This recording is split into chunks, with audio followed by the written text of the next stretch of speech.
One of the ones you mentioned, it was in regards to the idol worship, right, which is big here in the United States as well. Oh, yeah. We talk about a lot of Roman holidays that are Rome-based and pagan at the root of it, but everybody celebrates it and thinks it's fine. Let's talk about some of those.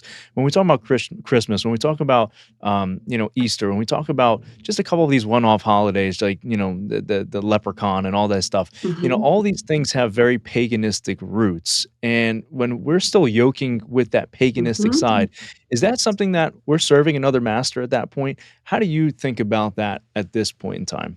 Harlotry. It's the harlotry. Yeah. It's the committing adultery on God. He has a worship system. And see, the reason he says he took his temple and stuff away for a while was because we violated it. He goes, I hate your feast. You turned my feast into these horrible things because of your perversion. And so it's like trying to have a wife with a side chick or vice versa for the man and the woman. It's you can't eat at the table of demons and light. And Galatians 4 is very clear on that. It says, now that you know God, how is it that you're returning to days and seasons and things that were not of God, right? We know God, we should do his ways now. Why are we going back to pagan traditions that are not of God? What in the world does a bunny laying eggs have to do with Jesus? Oh, nothing, but it has everything to do with Ishtar, right? You won't find anybody of the believers in the Bible celebrating Easter, only the pagans. You won't find any believer in the Bible celebrating Christmas. That was a pagan god's celebration, the winter solstice about Mithra and Saturnalia, all these things.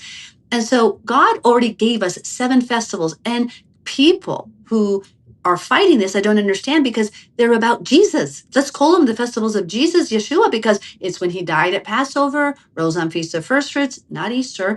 We got the Holy Spirit on Shavuot. We have the Feast of Pentecost when we got the Holy Spirit writing the law on our hearts and minds. We have the Feast of Trumpets when he returns, which, hey, is the only holiday we don't know the day or the hour of in advance. We have to wait for the new moon sighting in the 7th month of the biblical calendar.